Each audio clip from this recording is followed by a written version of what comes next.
are proud. We want the world to come to us and be a part of our hopes, of our dreams, of our new beginning. We will make a different start. We will now open up our door, a city like you've never seen before. Come feel the vibrance, come hear us shout, experience magic, come to the south. With one proud city we welcome you. What you've been looking for, we have it too. With our commitment we want you to know that we are here and we're about to show that Naga smiles to the world. Naga smiles to the world. Naga smiles to the world. Naga smiles to the world. Naga smiles to the world.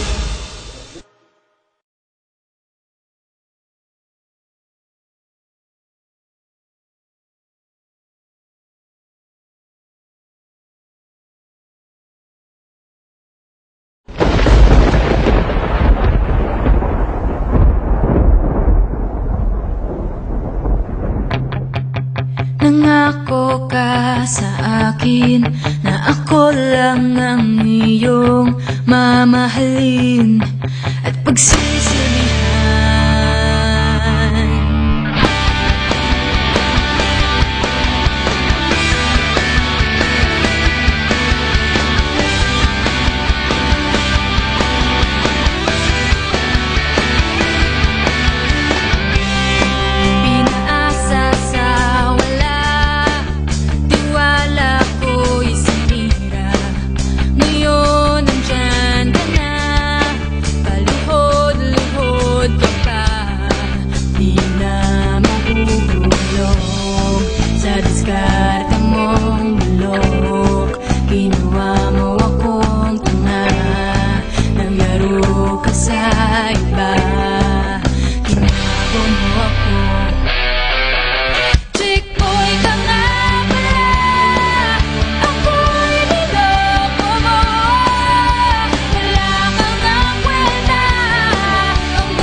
Mahuhulog sa diskarte mong bulok.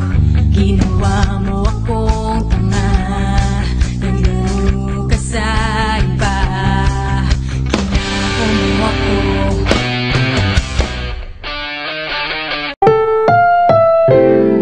Ang susunod na programa ay rated PG. Ito ay nangangailangan ng patnubay at gabay ng magulang para sa mga batang manonood.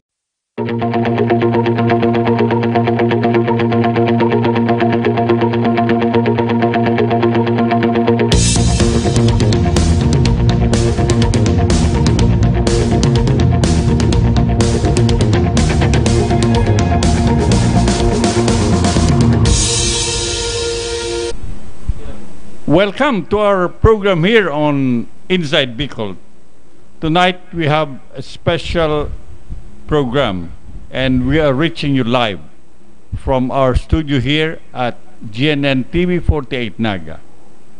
My guest for tonight is the provincial convener of Federalismo Alyansa ng Bicol, also the regional coordinator of the Philippine Sports Commission, Professor Neil Durain. With him is Elmer Abad, a veteran broadcaster.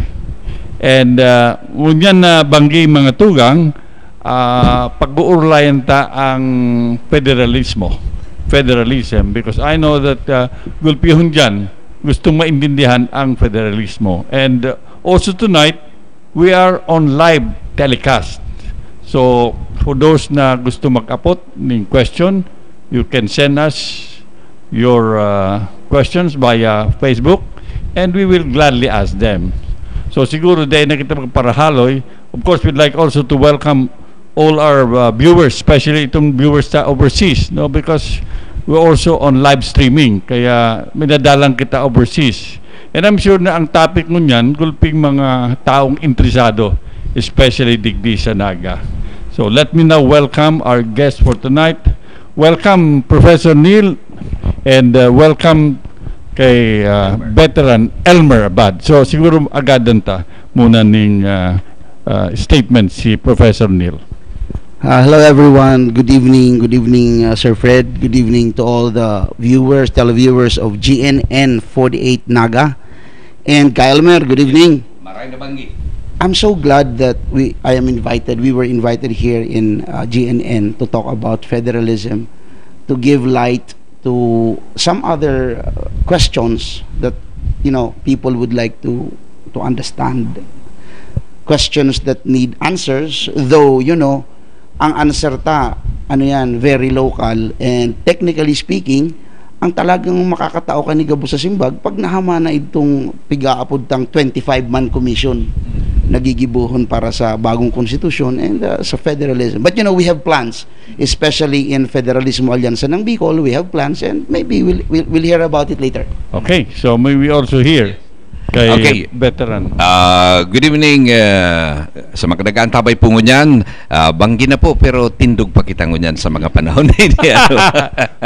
Okay.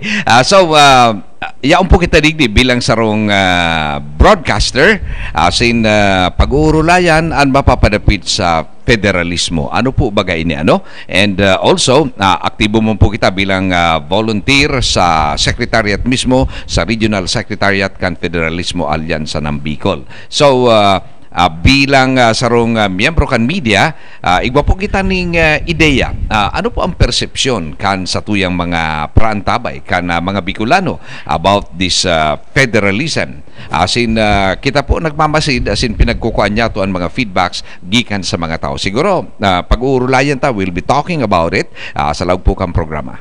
Okay, thank you very much, Elmer. For those that just tune in, you're watching GNN TV48 Naga live ang programa may, and you can watch us on free-to-air TV. Gabos na may television set, all they have to do is to tune in to channel 48. Si may cable dyan, sa Sky Cable, who are seen on channel 13. For those naman sa Caceres, we are also seen on channel 48. But kung igwa ka mo ning internet, madadalang kami. Kung igwa ka mo ning phone dyan na mayroong TV, you can also watch us. So siguro pupunan ta na ang pag-urulay digdi. Siguro ang unang dapat aputon ko sa satuyang mga guest kung ano ining inaapod na federalism. Ano ang pakaintindo? Siguro aputon ta muna si Professor Neil. What is this federalism?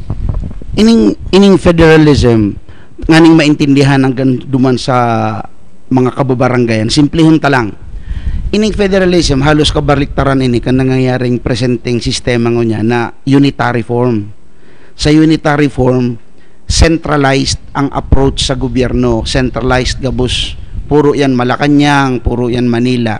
Samantalang sa federalismo, ibinababa ang power hali duman sa Malacanang o hali duman sa Central Power na pigaapod tang Imperial Manila o yang ka Manila antayaon dyan gabos halos ginigibuan mga desisyones, ibinababa ngunyan sa mga gigibuho ng mga estado tanganing duman maging independent man sinda sa pagtukar, sa pag-intindi kan sa indang sa diri mga problema.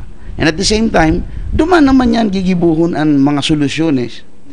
And also, pag abot sa pigaapod na fiscal autonomy, pag abot sa kwarta, dakulang bagay na maintindihan kan mga tao na sa sistemang federalismo halos baliktad. Kita na lang ang mataong halos 20 o 30% sa Manila kumpara ngunya na kita ang nag-aasa lang kung pirang itao sa tuya, depende pa kung anong class kan municipality mo, yang ira bagang pigaapod. Iyan ang inaasahan ta. Samantalang sa federalism, baliktad, kita ang matao sa indang 20% o 30 siguro, ang kadakulaan kan matatada, yan sa to. So, magayon yan. Tapos sa federalism man, inaasahan dyan na mas makaskas ang sistema kan justice.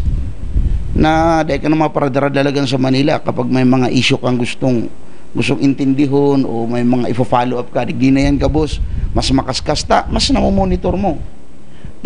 Maiintindihan ta nga ni, gusto tang ipahiling na sa sistemang federal, ang mga tao ma-involve, ang halos kadaklan, nagihiro, inclusive ang sistema kang federalismo. So, iyan ang mga dikit na bagay na basic siguro na dapat maintindihan ta about federalismo muna. Okay. So siguro aputuntaman si Elmer kung ano ang perception kang mga ordinary people from the point of view. Tama-tama. Recipient kita bilang sarong aktibong miyembro kan media, recipient po kita kan mga nasa isip kan sa tuyang mga kaimanwa. Inuton niya to, actualmente at this point in time, kadakol pagirari naghapot. Kaya nga naihapot mo what federalism is all about. So, ngunyam, kadakol pa naghapot, dahil nasasabutan na gayo. Igwasin daning pagkasabot pero kakadikit sana to the point na daing gayo na i-relate kung ano talaga pasain ining pinag-a-advocate na federalism. Siguro po mas marhay mananggad na ini na pag-uulayan ninulita sa presente yaon na po serious ang presenting administrasyon nahihiling niya to na talagang magkakaigwan ng constitutional amendment tanganing magkaigwan ng sarong federal form of government. Ini po halawig na proseso ini. Sinaog makita na magmasid sa proseso because this involves the decision of the people. So bakusa na po ang decision kan Kongreso, kan lower house, kan House of Senate, kundi ini po it will involve the decision of the Filipino people. So, ang nangyayari po ngunyan na nahihiling niya to na talagang dapat mananggad masabutan kan mga namamanwaan, iyo po na there will come a time nahiling po sa hiling po niya mo inevitable o dahil po maibitaran, maabot po ang punto na hahaputon ang sambayan ng Pilipino. Ano? Nag-uudyon kita na magkaigwan ng federal form of government sa Pilipinas? Uday. Okay. To quote ini pong mga leaders niya to sa nasyon ngunyan, pag nag-abot ang puntong iyan, dapat po the answer and the vote that the people will give should be an educated vote. Dahil po pwede na habo ko, tadaw tahabo, nangangara, intirong data arm kung ano si rason. On the other hand, ginusto ta tapos dahil man kita nag-aaram, bakong kayong magayon pag masdan ano. So it has to be an educated vote. Aram kan tao kung ano ang sinasabi ninda, tadaw ta iniansa ng desisyon. Okay. Ordinarily sa mga tao baga, they always ask for a concrete example, no? Okay.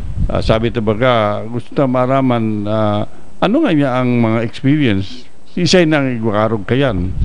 So siguro ang gustong apot, Professor Neil, tell us about some of the countries right now na sabihin tang practicing federalism, and then ano ang benepisyo for the ordinary people. Kasi I'm sure that kita baga pag minsan na-compare kita sa sarong nasyon, ano man nga duman, ano yung sistema yan sa America or other countries. So in terms of federalism being practiced in other countries, ano yung mga countries nagpa-practice yan, and then ano ang naiiling mong dakulang benepisyo na nakukuha nila? that's a very intellectual question actually. Ano ta dapat maging federalista kita? And we're talking here about modeling. What countries right now nagpo-practice in federalism, and what's the effect to the people? How can we relate to that? So one thing I could share about is the people, when the people become interested, when the people would support the government, when the people become inclusive in the process, ini ang daradara kang federalismo. Countries like America, in the Philippines we have Malaysia. Ang mga tao talagang nakikialam. Ang mga tao sumusuporta. In short, sa federalism, since ibinababayan hanggang dun sa pinakababang level, it is because it is for the people. Diyan nga nagpo nitong for the people, by the people. So, we are talking here about the people, not only the few, but we're talking here about the general, the majority. Kaya, kapag ang tao gumagalaw, kapag ang tao nakikialam, kapag ang tao nabibenefisyuhan, iyan ang spirito kang federalismo. And this is one thing that we can see na nangyayari sa mga iguanang countries na nag-exercise kang federalism. They really include the people, and the people themselves nakikisumaro sa proyekto kang gobyerno. Now, let us talk about one country. You've been there ka, Elmer. You've been to Australia. And in Australia, mahihiling mo duman na garo kadikiton sa naman ang tao, dakulao ng lugar na kung tutuusin nga ni mahiling mo, ang mga inaagihan mo, puro kung maanang tao eh. Pero pag mahiling mo, bumaba ka, ang mga tao duman, may mga trabaho. Kaya nga ni duman, mahiling mo, very important ang Saturday, Sunday. And if you visit your families, you visit your friends, the only time they could accommodate you is Saturday and Sunday. Why? People are productive during Monday and Friday. That's the time they have to work. Digdi sa Pilipinas, pwedeng 7 days in a week, bisitahon mo. Okay ka, naka-standby ka dyan. Matira ang matibay, irinuman pa ka mo dyan. And I think, I do not condemn that. Naging parte yan kakultura. I do not intend to change that, pero sana ma-realize ng mga Bicolano na may pag-asa pa, na mapakarayta pa, na pwede manggarong mag-deviate kitang kadikit. And let's try to look at other countries who's been practicing federalism. Tanganing, ma-improve ta ang buhay ta. Sabi nga ni, federalism is not for us anymore. I'm already in my late 40s. I think di ko naaabutin to eh. Pero para sa mga pamangkin ko, para sa mga makuapo, not for us, not in our lifetime. So this is a vision right now that really, in my part, I'm sincerely fighting for this. This is an advocacy na gusto kong ma-realize sa Philippines, and especially, syempre, gusto ko ang Bicol. Kaya nga ni kan maaraman ko ka ito na igwang federalismo alyansa ng Bicol. When I got invited, di ako nag-hesitate. Sabi ko, go. No questions asked. Sabi ko, sige, makakatabang ako dyan. Kasi college pa, na-realize ko na federalismo garoongan niya ako ang talagang simbag sa Pilipinas. And maapot ka mo, paano mo man yan na-realize na federalismo? Yaong kadigdi. It was because ang tita ko, tapos mga friends ko, mga nangyayari sa Amerika, nahiling ko si progress duman, ibang-iba kaya sa dito. So, na-intriga ako. Sabi ko, ano daw iwag duman? So, I tried to study, tried to research, and I learned it was not just America practicing it, and other very progressive countries. EU man ang sistema kang gobyerno is federalism. So, maybe Philippines can do it. If they can, why can't we? But you know, Neil, sabi nila ba, there's a big difference because in all the countries that you have mentioned, these are developed countries. Yes. Educated ang mga tao. Yes. Unlike in the Philippines na we're still in the stage of development, and a lot of people are not really, sabihin ng well-educated. Yes. So I think, yan ang sabi nila, that's the big difference. In fact, they're correct. They are correct. Kaya, ang sabi mi, we're not going to copy everything. We will tailor fit what is for the Philippines. ano lang sinda, kumbaga giya lang sinda na, uy, magayon to. Baka nga ni mas magayon pa ang sato. Because they started federalism, what's theirs has been how many decades ago. Kita mapun pa lang, maswerte kita kung nagpupuno kita ngunyan ta, mas dakol kitang mga models, mas dakol kitang pagpipilian, we could research on their experiences, what were the negative experiences, what were the very positive experiences. We learn so many things. Unlike sinda, kan nagpuun sinda, gray area. Kita, we have already many resources para alamin natin kung anong maganda sa Pilipinas. At hindi tayo pwedeng sabihin lang na tsumachamba. Kaya, ingan yung sabi ko, ever since, na kung kita ma-federalismo, bako dahil ta, gusto yan kan barkada ta, o nai-influensya ka, o dahil sabi yan kang partido mo, o dahil pigsugo ka na tanganin ngayong maging maray ka, mag-federalista ka. I think that's a very bad magiging very bad intention mo, motibo mo, kung ika magiging federalista o ano ka sa federalism. Because I believe in federalism, the issue on federalism should stand alone as federalism. Meaning, kahit sino pang namumuno, kahit sinong presidente, kahit sinong congressman, kahit sinong governor, kung yan ang pinaglalaban mo at sa tingin mo yan ang tama, you stay there. Hindi yung dahil kapag ang presidente kasi federalista, kaya talunan kayong lahat. You should know why you are going for federalism, and it's because you know that your people will benefit from it, not you. Okay. That's always the point, not you. Pero Elmer, the reality is that, alam mo dito sa atin sa Philippines politics, no? Ang perception is that a lot of people is for federalism because they know that is the program of the president and they want to be identified with the president. So ang iba pwedeng di pa masyado naintindihan, okay na sa inda. On the other hand, ang iba man abo dyan sa federalism simply because it is a program of the president. So yan ang common perceptions na naiiling ko, na pag federalism ka, so you are pro Duterte, you are against federalism, so you are against. So ano ang naiiling mo dyan sa field, especially sa Enot, may katotohanan niyang pagsasabi mo, pero bakun dapat arog ka yan.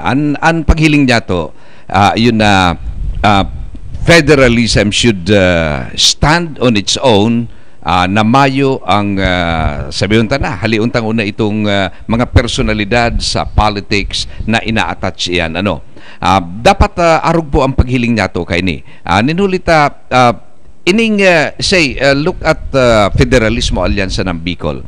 It has been in existence for the past 9 years. Magsasampulong taon na. 10 years ago or 9 years ago, maman sa eksena ini si Duterte.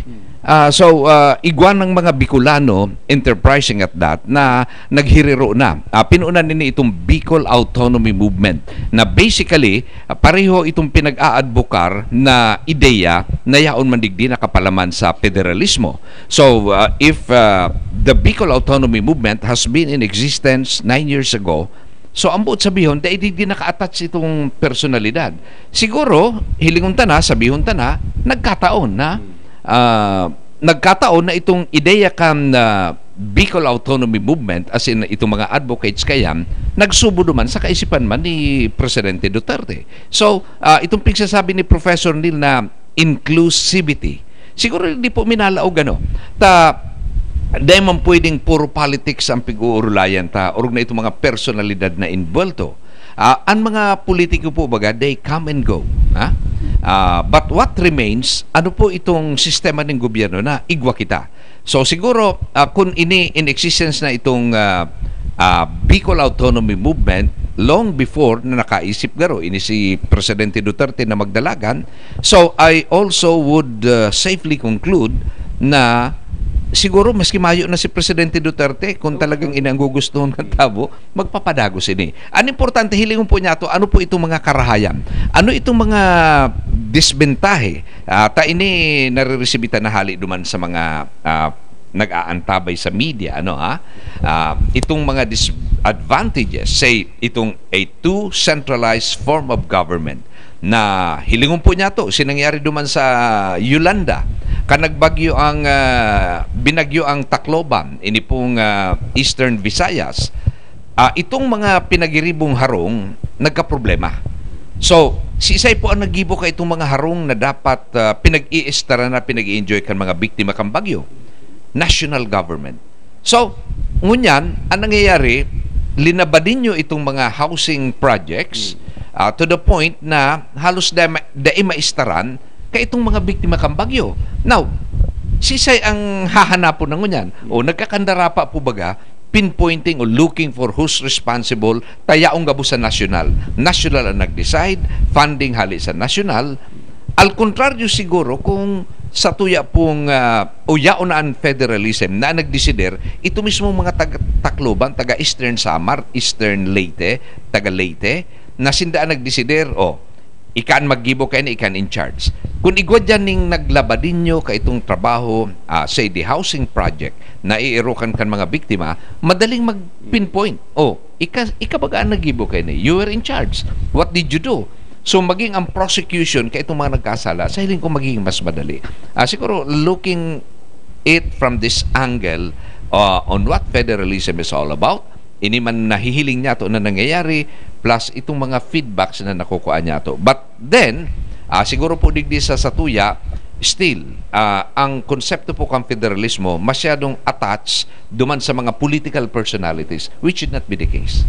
Okay. So, you're saying that with federalism, we'll be able to contain or to have a smaller area. That's right. For decision making. That's right. And at the same time, easier to pinpoint ang responsibility. Totoo po yan. Okay. Now, saro sa mga issue ngunyan na garo apprehensive ang mga tao sa federalism because they all know that magkakaigwa kaya ng local legislative bako yung mailihil yan.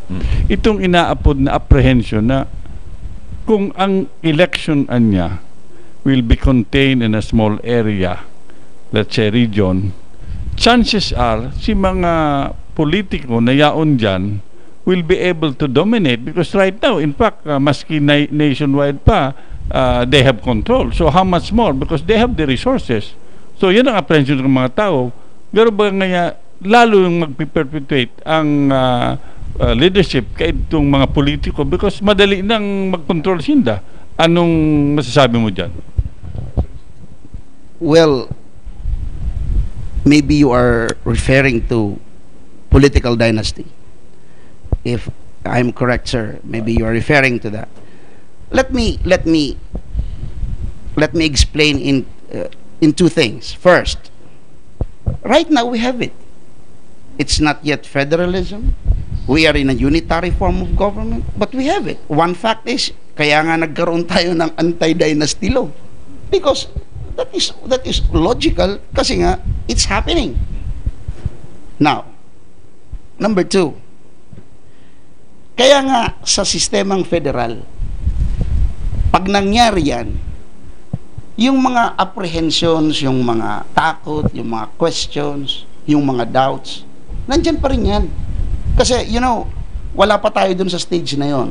But in federalism, we're trying to look a solution to it. And we were proposing na para medyo makontrol ang issue na yan, kung hindi, if you cannot get rid of them, di tapatan. Kaya lang, sa sistema ngayon, sa unitary form, tsaka sa present constitution, dyan na sila nakapagmaniobre. Perfect na nila yan kung paano nila gagawin yan, kung paano sila gagalaw dyan.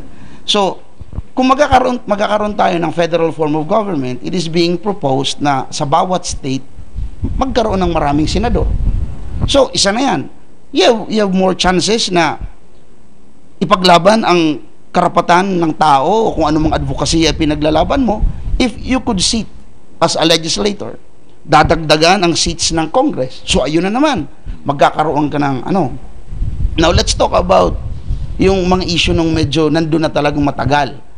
Ang isang issue dyan is, paano anya kung ang issue ng magiging state governor o yung magiging provincial governors, paano anya halimbawa kung kontrolado nila? Well, ito nga ang pinopropose na we're going to empower the party. We're going to have a stronger political party hold on its members. Dito natin titingnan ang party loyalty.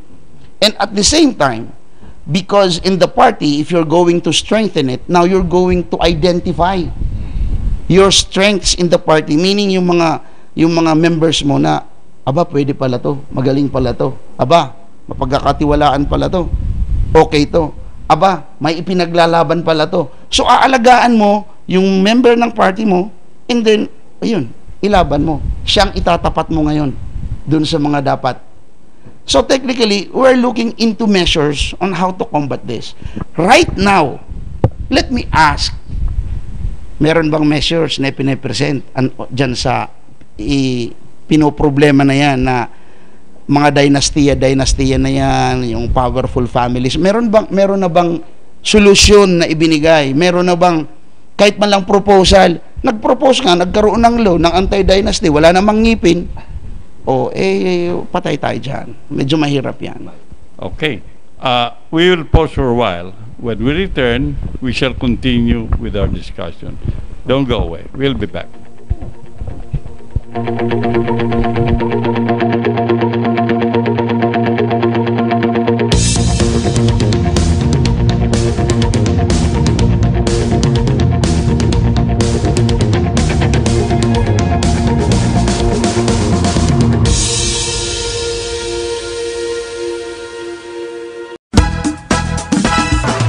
Gamit sa opisina, nandyan na sa antena. Gamit ni kuya sa eskwela, nandyan na sa antena. Gamit na kailangan sa bahay, nandyan na sa antena. Mga laruan at pampaganda, nandyan na sa antena.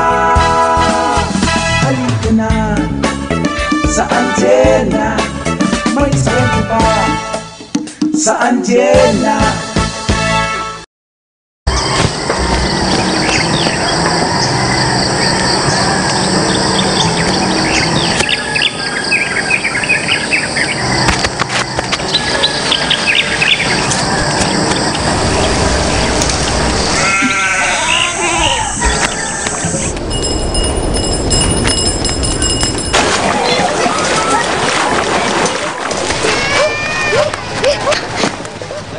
In several remote areas in the Philippines, many students in public schools have no chairs to use and their classrooms are overcrowded. That's why PAGCOR, in partnership with the government, allocated 100 million pesos for the production of armchairs and 12 billion pesos for the construction of classrooms. This is PAGCOR's biggest contribution to the education sector. Building lives that build the nation.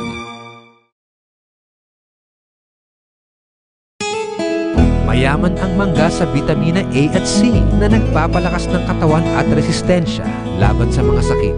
Punong-puno ng iba't ibang mineral tulad ng potassium, calcium at phosphorus na nagpapataas ng enerhiya. Ang mangga ay nagpapalusog ng katawan at nakakatulong sa pag-iwas sa mga sakit tulad ng kanser at pagtaas ng kolesterol. Malinamnam at masustansya, masarap kainin sa kahit na anong panahon. Mangga, ang tunay na kampiyon. GSAT, Direct to Home TV. Watch the world whenever, wherever. No boundaries. It's more than the basic. GSAT High Definition. Get high with HD now. Catch your favorite sports, watch your favorite movies, and get live entertainment. Upgrade your lifestyle. Get digitalized with GSAT HD.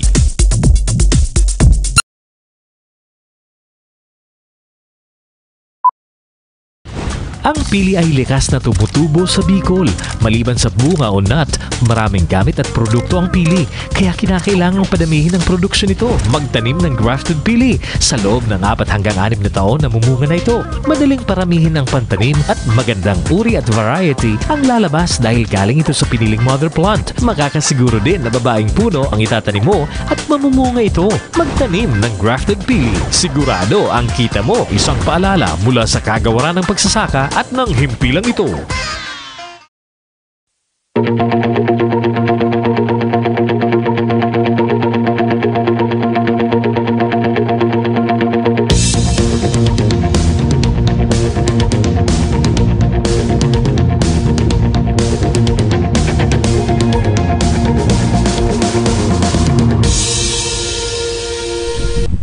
Okay, welcome back to our program here on Inside Bicol. And tonight my guest is Professor Neil Duruin and also a veteran broadcaster, Elmer Abad, no? And we're talking here, pikulan mo din ang federalismo. Because gusto tang mataaning ideya ang mga gabos na nagdadalan tanganing pag-urulay ninda. We're not saying that you go on federalism immediately or whatever. We would like you to discuss it, taning create awareness, taning lalong makadesisyon kita na marhay, no? So padagos ta Neil, aram mo, there are certain thinking about federalism na sabi kang iba ang measures that can be introduced, especially dyan sa political dynasty. In some other countries, talagang fixin da, no? Which I think everybody would like, na kung ang term mo fixed, di ka pwede mag-re-elect. The other one, itong napod na turncotism, na you just don't change a political party because digdi araw tabaga na 1 second lang nagbaralyo na. In fact, sabi nga ni Kaito diit lang hindi ngunyan majority yaw na dyan, no? So sa ibang countries ang aram ko may penalty yan, mawawara si position mo because you transferred, no? So and the other thing is that they are really on platform of government, not because of personality.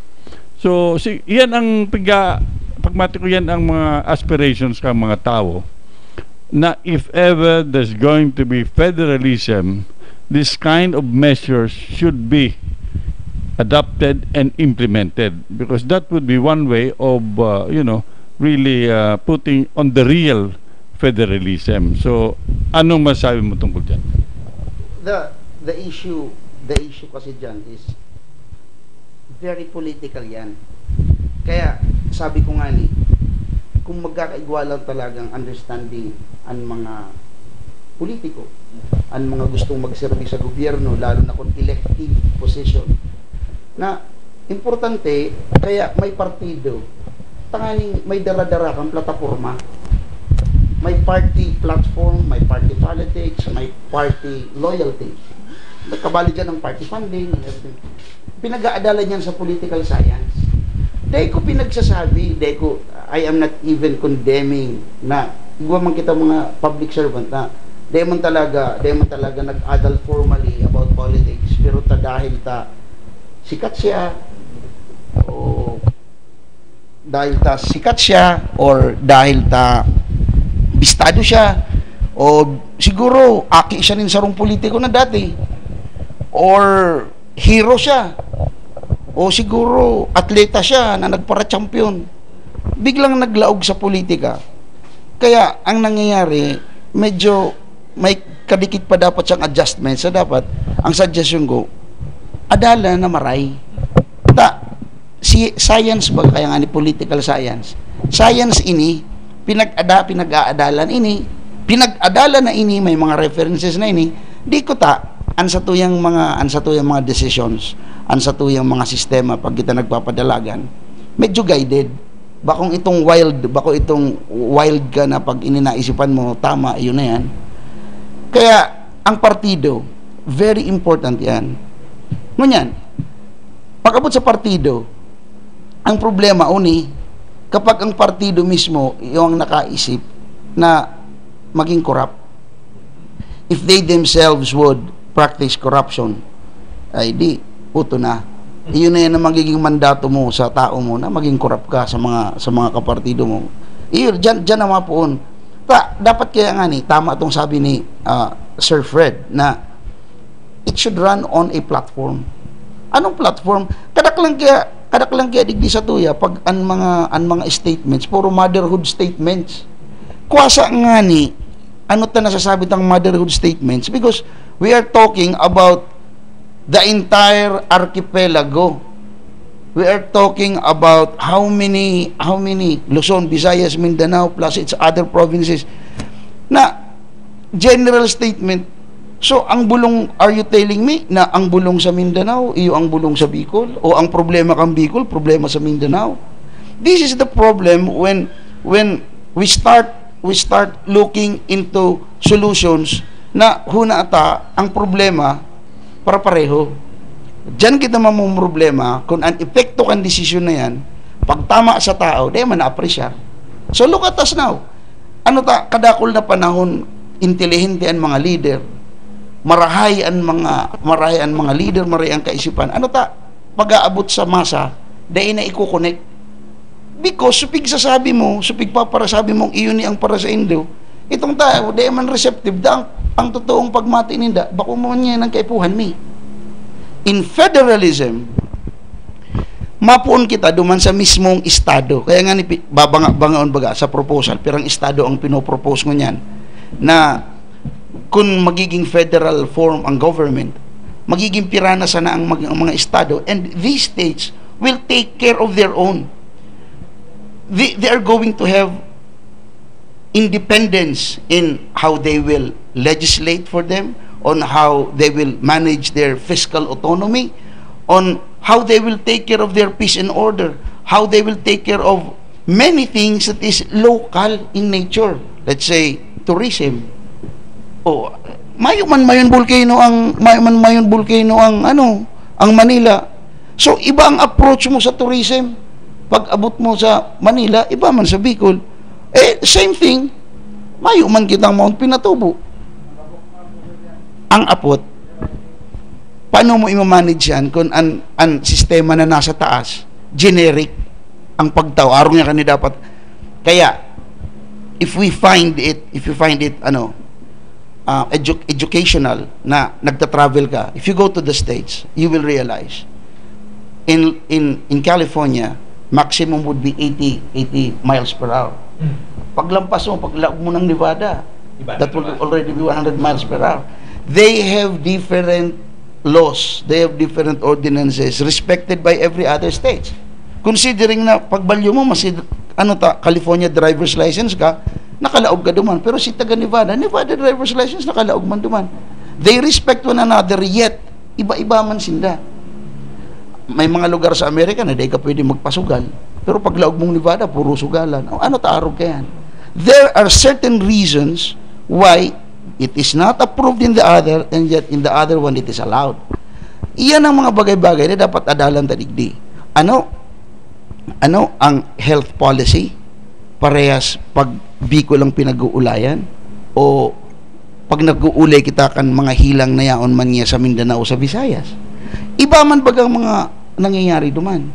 So technically, ang federalism kaya nagfo-focus sa strengths, nagfo-focus yan sa mga opportunities sa lambang estado na tututukan niya.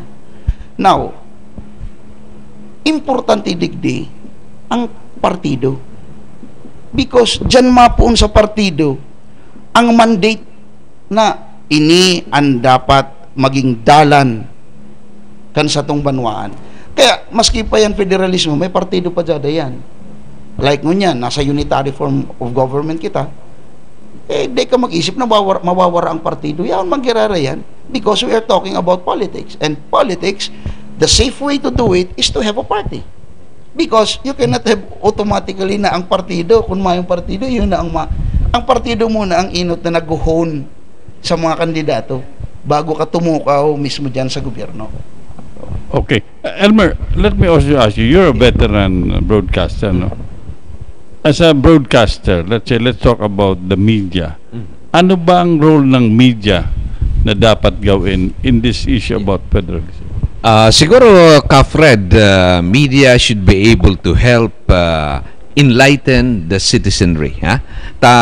Igdi sa maging ang Federalismo Alyansa ng Bicol, ang nahihiling ko, ang pigigibukan organisasyon, bako man not necessarily 100% na itong kumbinsiron ang mga tao na paboran ini.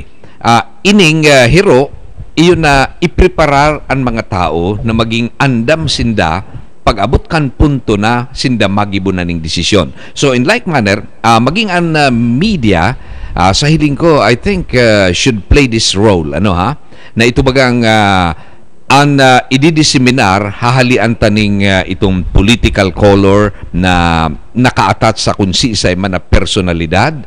Ito bagang raw information, information as is, what federalism is all about, what advantages will it give to the people in kaso ini-implementar naman agad. Ano man ang mga disbentahe, de talingawan, tanganing antabo makapag-atid-atid. Ta sinasabi ta kasubago, kinakaipuhan, edukado ang boto nagigibuhon kan mga namamanwaan.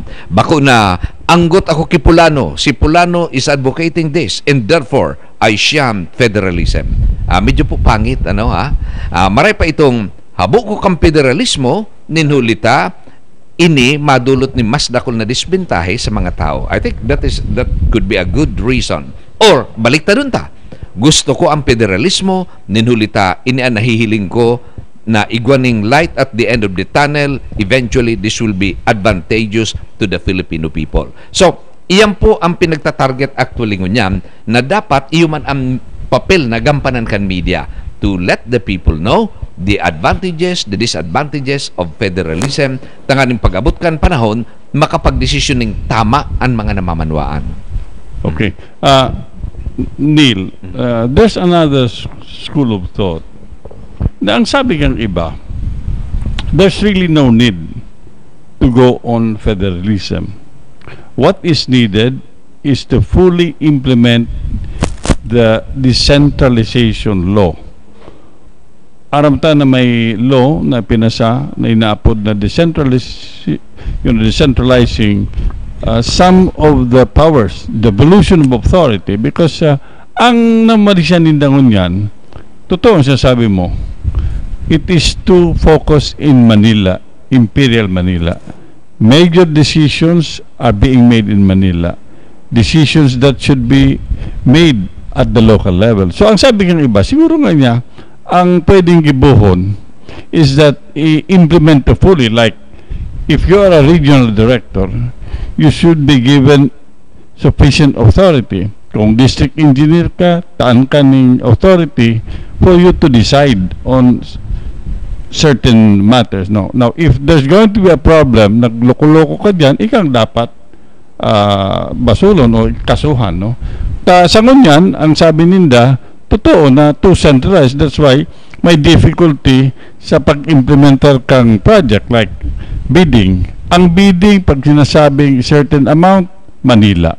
When sabi kang iba, why not give authority?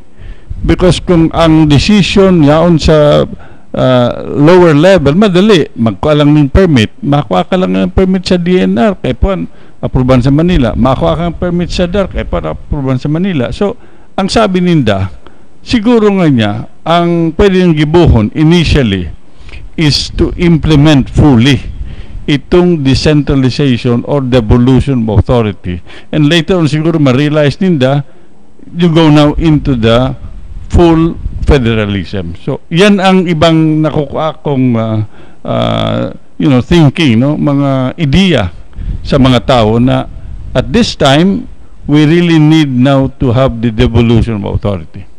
Yes, that is correct. In fact, I have realized also na existing yung mga thoughts na yan. Kyle Elmer and I has been having a one year program, and may mga nagsuggest niyan na bakit anya kailangan federalismo? Pwede naman anyang sa pagkadami-dami ng batas, pwede naman anyang i-implement ang batas. Bakit anya hindi na lang i-implement fully? Wag ng federalismo. Sabi ko naman, if I remember it right, yung sagot ko kay Elmer, sabi ko, tama ka po. Bakit nga po hindi na i-implement? So sabi ko, there's a problem because alam nating may batas, pero hindi na i-implement. So, kaninong problema yan? Is it the problem of the politician? Is it the problem of the leader? Or is it the problem of the system? Kasi matagal na yung mga laws na yan Yung devolution na yan, matagal na yan. Ilang presidente na ang dumaan dyan. Bakit hindi na implement? So, uulitin ko, is it the problem of the politician? Is it the problem of the officer or the official or the government official? Or is it the problem of the system? Another issue para mapag-isip-isipan ng taong bayan. ipinopropose yan ngayon, lumabas na sasabihin, oh, bakit hindi full implementation na lang? Nung sumingaw ang federalismo, saka ipinopropose ngayon na, wag na yan, i-full implementation na lang. Analysis ko po, personal, bakit ganun yung naging opinion ng mga kumukontra? Because they are afraid to get out of their comfort zones. O umpisa naman na niya tayong didiskarte kung paano nito. Alam na natin kung ang in-enacts nito. Kaya nga hindi ini-implement eh. So there's a problem. Identified natin may problema. Hindi lang issue kasi yung solusyon ng i-implement mo yung program o implement mo yung full implementation ng devolution or decentralization. Ang problema, bakit hindi ini-implement? So may problema tayo. Dalawa na, di ba, na-identify natin sistema. And then pangalawa, people behind are very afraid to get out their comfort zones. Another thing that we have to consider. Pag sinabi mo kasing, oh, i-devolve na lang natin officially, ano na lang natin. Let me consider time frame. How many years na yung devolution na yan? How many years na yan? O eto, pag-usapan natin. Di ba, ang local government code kaya create yan para i-empower ang local governments? Pero bakit ang nag-i-initiate ngayon is the father of the local government? Correct? It's Nene Pimentel who created the local government code. So, siya mismo nagsasabi na, aba, dapat mabago na to. Kasi maybe, please, quote me, I said, maybe he saw it na it's no longer the need of time. That maybe it has to evolve into something better. I never said na pangit yun. But there could be a better way. And now it's federalism. Okay. Now, these things will necessarily require legislative matters, no? Because you cannot just say tomorrow will be on federalism. So, ano yun ang nangyayari in order to achieve this objective? What is the timeline? What is the plan of those who are proposing federalism? Will there be a constitutional commission to review and then recommend? Will there be a plebiscite? Anong yan ang mga developments dyan? I'm sure that gulping mga tao nagdadalan sa tuya gusto maraman, no? Okay, sabi niya, nag-uulay kita. Ngunyan, paano yan maging ma-realize? Anong yan ang developments? Very timely question. Lately, napag-alaman namin na ang magiging priority na daw ng presidente, he's just, clearing out things about Marawi. After that, sabi niya, medyo na-derail lang daw. He's now going to focus on federalism. So, the latest issue is, madali na daw gawin yung 25-man commission that will take care of the constitution so that it would pave way to federalism. Now, ang timeline is, ang pakaintindi namin, it would be during the midterm elections. Magiging plebiscite. Okay. Before that, for the information, anong inaapod na 25-man commission? Will they be elected? Will they be appointed? And who are these people? The information that came to us, it would be an appointment. Okay. So they will be carefully handpicked. And if I'm not mistaken, they will be composed of retired honorable judges and some civilians, okay, but most of them in the legal practice. And I think it will be Chief Justice Puno. What will they do? They will be the one who's going to craft the amendment of the Constitution. Okay. Will they be covering the whole area or just a portion of the Constitution? I believe if this is personal, okay, if I will be asked, it is better to not just amend. I suggest they revise. Okay. Kasi marami kang babaguhin sa preamble pa lang. Though we know that the preamble is not a part of the Constitution, it's just a prayer. Doon pa lang magpapalit ka na because you're going to say it's gonna be a federal form. So, ang gusto sabihin niyan, kung talagang i-open mo, all issues, which may even include ownership of land, Yes, you know, everything. ownership of public utilities, Everything. In short, gabus yan. Yes, Gabus everything. yan. They have to look into everything because, as you know, the Constitution is like a human body. Everything is interrelated, correlated, and important to one another. Okay, so after the commission has been organized and have passed on their work, what happens next? Next will be the plebiscite. It will be given to the people for, you know, they decide whether, papasok muna pala yan sa Congress. Congress, okay. After nung pag nila, isasabit nila sa Congress. Reading, approve, politikahan, debate, yung mga nangyayari dyan.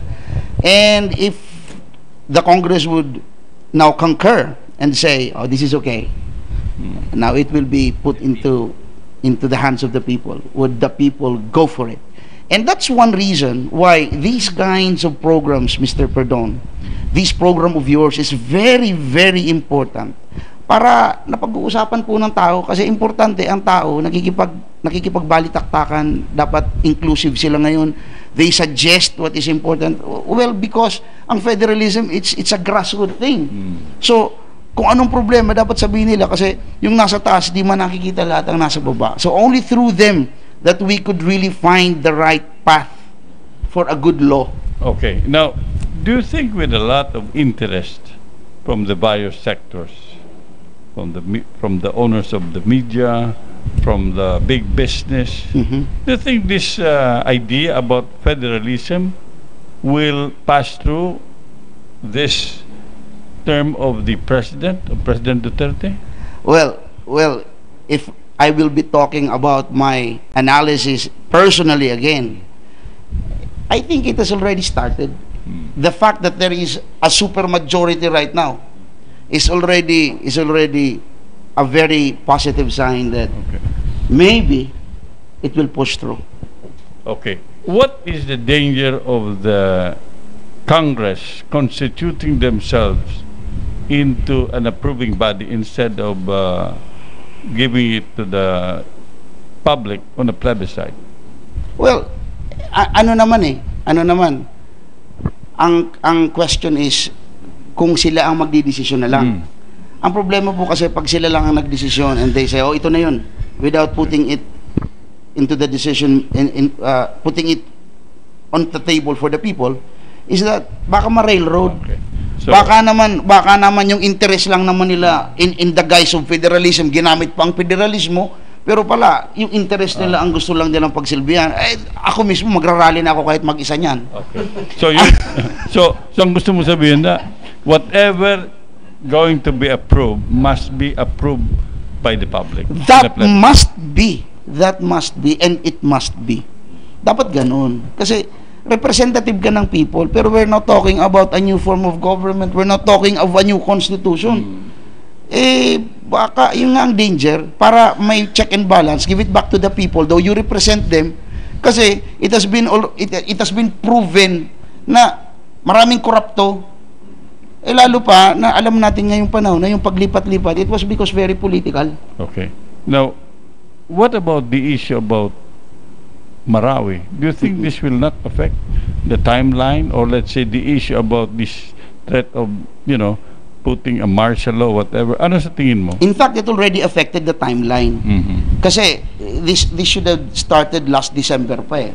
When we had our 8th FAB and the President graced the occasion, dapat nun by January nag-uumpisa na yung talagang ng federalism nationwide. Kaso nga biglang pumasok tong Marawi. Biglang nagkaroon tayong problema dun sa mga kapatid natin dun sa Marawi. So medyo na-derail ang federalism. But yun nga, sabi tuloy pa rin and sooner. Okay. Now I heard that there are certain politicians who would like to file in COMELEC to make federalismo as a party for Bicol. Are you aware about this? Is that possible? Well, that could be possible. Because there is no restriction saying that you cannot do that.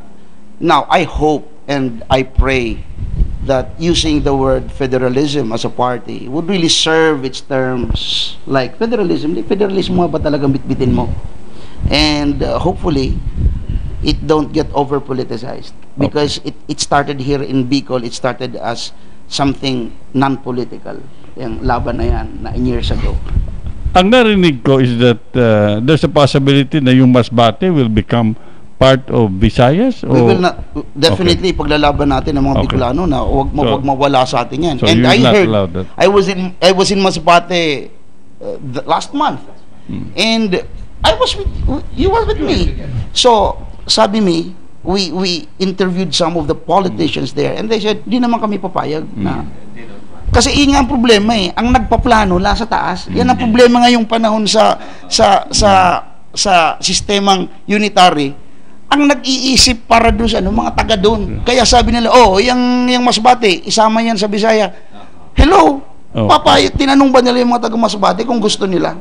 So, sabi ng mga taga Masbate, di kami papayag, Bicol kami. Okay. Sabi ko, now we have an answer. Okay. Pero depende sa mga tao kung maging complacent sila na pabaya. That's another story. Pwedeng maging part ka ng Southern Luzon. Yes, no? that's another story.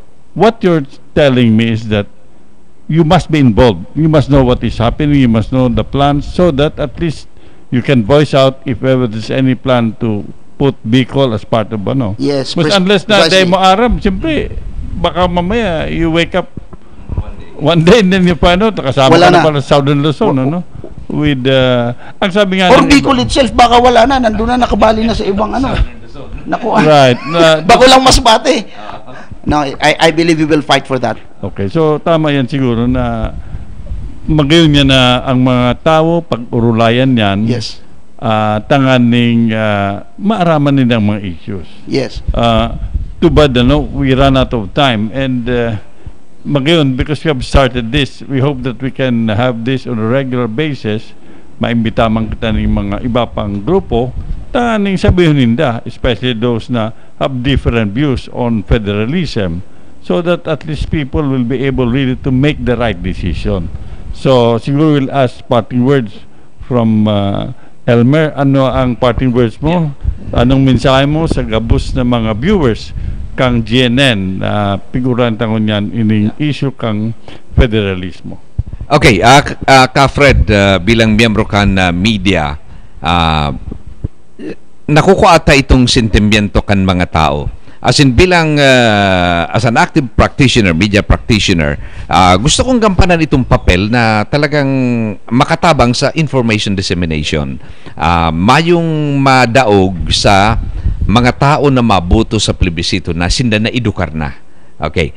So kung ano man ang desisyon na gigibuhon, pabor man o kontra, sinabi ta subago na it should have a solid basis based on understanding the issues surrounding what federalism is all about. Okay, siguro bilang parting word, nagkaigwa kita ng oportunidad po na mag-tour duman sa Australia last year. Asin nahiling ta na federal form of government pala na sa susunod asin nakalibot-libot kita duman sa Victoria State. Nahiling niya to kung paano sila nagprogreso. Sinabi ta kasubago na kan mga panahon ini pala na Australia apunan kan mga outlaws duman sa England, pigdara duman nagdesider ang hadi ka ito kan England na itong mga maysala, murderers, itong mga outcast kan society pinag-exile gabos duman. Pero amazing itong transformation na sinda nakaisip na magmukna ning sarong federal state independent na duman sa England, and now we can see what Australia now, nahiling ta, masyadong progresibo. Nahihiling ko duman na maski in mga senior citizens, very productive sinda. Nagta-traffic sa mga road construction, nahiling ta mga senior citizens yan. In fact, I also saw na itong mga nagmamandokan mga gasolinahan, mga senior citizens, na kundig di siguro sa satuya, diba, ay, retired na nga yan, dumana lang yan sa harong o tidak badyaw sa welfare home. Nahiling niya to na I think what they really want is to be productive, itong pagiging produktibo. Siguro po kung ang mga Pilipino kitang mga Bicolano, subago na unabihan itong pag-i-standby, dumanday ita nahiling na igwa ka iyan. It's either na yaong kasarong, nagpapahingalo, o yaong ka sa luwas, may pigigibo kang something which is productive. Sa hiling ko, saro yan sa mga sekreto ninda, kunta daw, nag-uswag, ano. And under a federal form of government, nahiling ta, grabe ang disiplina ninda, ano. They really care for their state, ano, ha. Siguro kung magiging Bicol State man kita, mamalasakitan tayo ni. Tahabo tang mainutan kita kan ibang estado sa Pilipinas kung magiging federal na. So with this, nahiling ta, siguro po bakong maraot na eksamino niya to, ano ang mga surrounding factors. Ano po ang mga bentahe, disbentahe, aramon niya to yan, devoid of any politics in our mind. Haliunta po itong pag-iisip ta, ay iningaya advocacy ni Pulano, habo ko kayan, without really understanding what federalism is all about. So, mag-maintain po kita nin bukas na isip, bukas na puso. Siguro bottom line, ano ang mas ikakarahay niya to bilang mga Bicolano, bilang mga Pilipino. Will federalism be the answer? Kita po ang masimbag kayam. Matapos maaram niya to what federalism is really all about. Yan po. Thank you very much, Elmer. Neil, parting words. Yes, thank you, Sir Fred, Kalmer, and to all the viewers who, watched today. And I just would like to share a little bit what I learned in our journey with this federalism thing for the past. We're talking about federalism now, so for the past 2 years. In fact, in my involvement here in federalism, it's already 4 years. So technically nakita ko na as it progresses, many things are happening and many questions are coming into our mind. It bothers us so much. Sana let's give a chance for this, because this is our last frontier. Now we have a president who would, again, hindi ko sinasabing dahil presidente siya kaya okay ang federalism. Nagkataon lang na we have a president who is supporting federalism. And kaya tayo mga federalista, let's take this opportunity na talagang ipaglaban natin ang advokasya. And this is for our children, sabi ko nga kanina. In the Philippine Sports Commission, we have the grassroots program already na ang pinag-uusapan ay para sa bata. Naga City, dito sa Naga City, ang galing, meron na pala ditong grassroots programs, and I commend them for that. Pero ang bago ngayon is the children's games. Dito, nai-involve na pati ang out-of-school children. Kasi yung batang Pinoy, DepEd yan. Yung mga ibang DepEd yan. Now, pati yung mga bata na hindi nag-aaral, isasama na natin. Bakit? Sabi ni Presidente, make sure that sports will be available to everybody, especially those who are deprived. Bakit? Kasi sports is for development. Sports is for peace. If we have development, if we have peace, and we have children na nakafocus sa peace and development, federalism is okay. Wala tayong magiging problema dahil ang mga bata will not be zombies. They will be proactive in participating in government activities. They will be focused on peace and development. And here comes federalism, which is a very good opportunity for that. And Viva Philippines. Viva Bicol.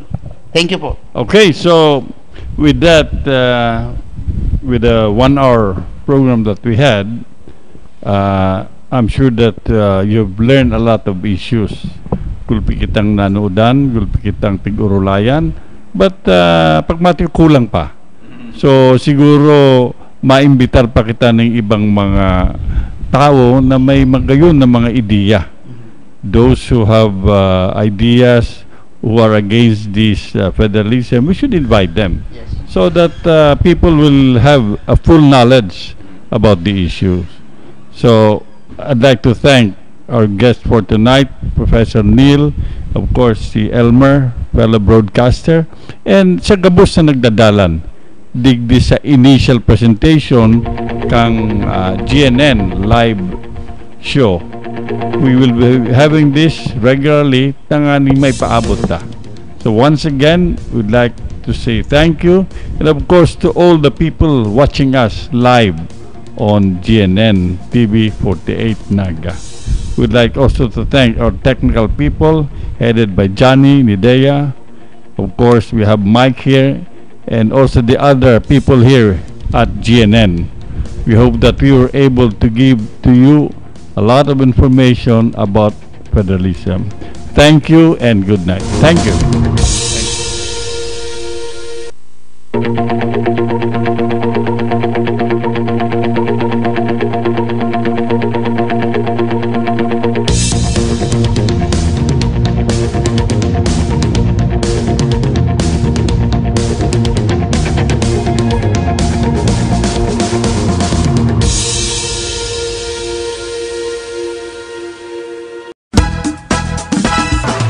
Gamit sa opisina, nandyan na sa antena. Gamit ni kuya sa eskwela, nandyan na sa antena. Gamit na kailangan sa bahay, nandyan na sa antena. Mga laruan at pampaganda, nandyan na sa antena. Halika na sa antena, may swerte pa sa antena. 5 times 6. Apple. 8 times 9. Zebra. 12 times 3. Banana. Very good. 3 times 8. Pigeon. Very good. 3 times 15. Monkey. Very good. 2 times 6. There is a shortage of classrooms in the Philippines. That's why PAGCOR, in partnership with the Philippine government, allotted 12 billion pesos to construct classrooms in various parts of the country.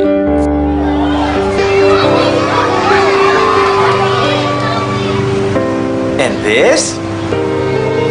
Tigers.